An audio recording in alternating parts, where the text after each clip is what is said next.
Dear brothers, in the Gospel of Matthew, Jesus tells us, "You are the light of the world. A city built on a hill cannot be hidden. Let your light shine before others, that they may see your good deeds and glorify your Father in heaven." On October 24, we concluded the 150th anniversary of the Passover of our founder, Saint Anthony Mary Claret, in a simple and austere way with a handful of people in Vic, Spain. That even reminded me of the simple funeral of our founder on 27th October in 1870 in the monastery of Fontfroid in France. However, many of you could follow the vigil service and the other moments of celebration in Vic via online live.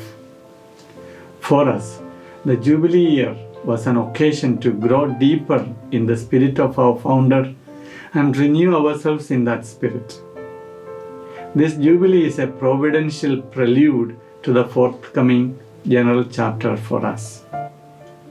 I was in Vic with the Vicar General, Father Gonzalo, at the sepulchre of our founder, with all of you in our hearts. I carried on the conversation we had with the founder at the vigil service in the next few days in Vic.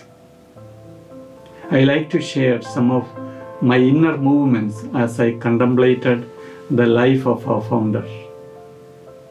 I placed also a few petitions for the whole congregation, which I believe are relevant and fruitful in our times. The two great graces which the founder received during the hardest time of his life are precious for us too. The first was the Eucharistic presence that he experienced throughout the day and nurtured his life. We need to overcome also the duality of God's time and our time, worldly life and godly life, life in the chapel and life outside it, by having only one time, a time where the sacramental reality of invisible grace guiding our visible life and relationships.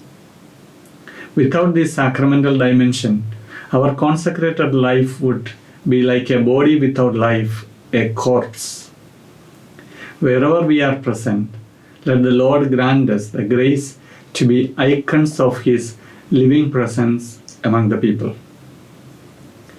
The second grace of our founder was a gift of forgiveness that he had towards those who were hostile to him.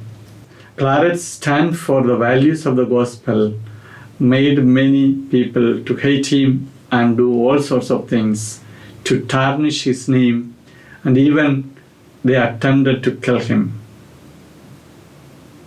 The gift of forgiveness was a great grace in continuity to the sacramental grace of Jesus' presence in his heart. The joy of a forgiven and forgiving heart generates life. When a missionary lives with a wounded heart and he pampers unforgiveness and hate in his heart, he becomes a victim of the ploys of the devil. Our preparation for the General Chapter should be a journey of reconciliation and forgiveness among ourselves and with the people whom we serve. The more we are unfettered in our heart, the freer we will be available to God for the action of grace in us. At the sepulchre of our founder, I presented 5 petitions to the Father for the congregation through the intercession of our founder. I like to share with you the first one, which is very relevant for our journey and preparation for the chapter. It is for the grace of the testimony or witness of communion. This is a most needed gift today to follow the call of the Pope in the encyclical Fratelli Tutti. What do I mean by witness of communion? Communion or koinonia is a gift, like a diamond, with many splendid angles, but remaining a single precious piece. Witness of communion is the sum total of our relationships founded on God's love for each of us and for all creation.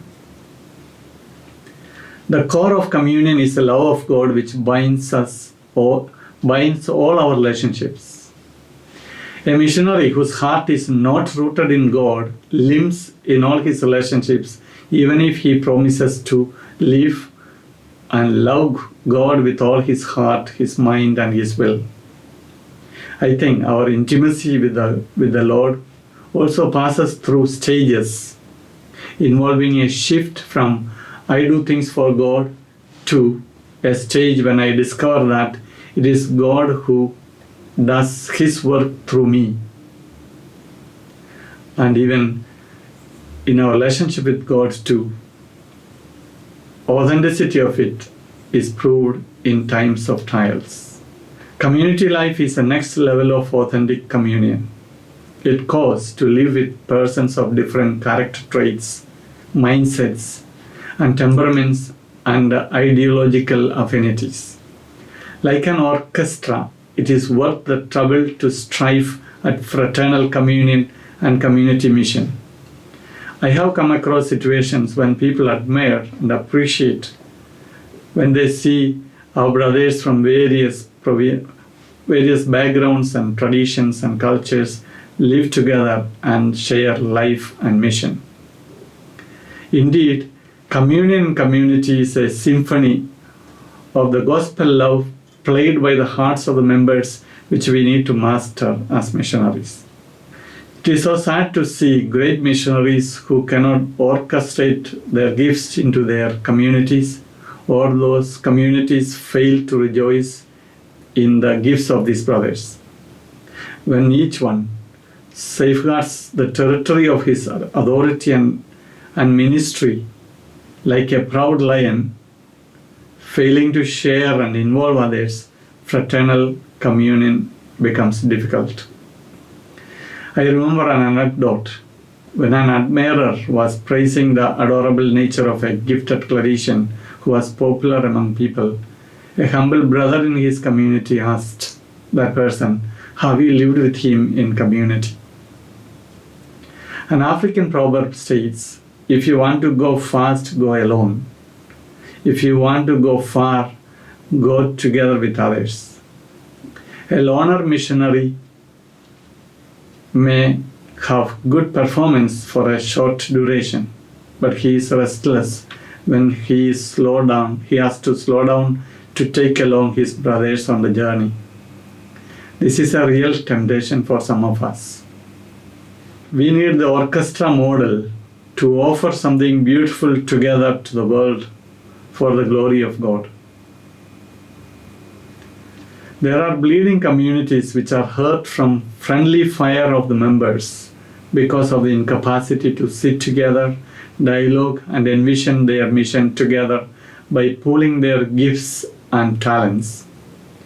It is saddening to see beautiful missions being wounded and handicapped in such bleeding communities. They hurt not only themselves, but also God and the people. The cult of individual freedom and privacy of modern culture makes community cohesion a challenge. Fraternal communion in community is a mission in itself. This is a grace I asked the Lord through the intercession of our founder. It is easy to sow division in the communities in the name of ideologies, region, tribe, cult, caste, and tradition, but difficult to patch up when relationships are torn. We need to train ourselves to have more holding space in our hearts to integrate diversity of perspectives and interests into the unity of our clerician life and mission. Then differences become blessings. A third level of communion is between various charisms and forms of life in the church and in the society. Divisive thinking and that split the world into us and them, ours and theirs, between laity and clergy, between diocesans and religious, traditional and liberal Catholics, and other invented differences make us pawns of the evil one who prowls round like a roaring lion looking for someone to eat, as St. Peter tells us. We shall not become fodder for the devil's plot to destroy human fraternity. Our hearts should be able to embrace every human person, irrespective of their religion, culture, and race, and all the creation with a sense of fraternity. Though COVID-19 is a matter of concern for us, I see people getting used to its presence in the society as a member of the clan of viruses. The awareness of its presence helps us to take precautions. But I am far more worried about other invisible viruses of violence, division, and fragmentation in the society, which has taken concrete expressions in recent times. We can even think of the recent events of massacres in France and in Austria and in other places. The gospel of love and universal fraternity of humans is a cure against violence and division. Let us consciously practice the witness of communion by opening our hearts to the healing love and life of the risen Lord as we walk forth as missionaries with the Spirit. God bless you all.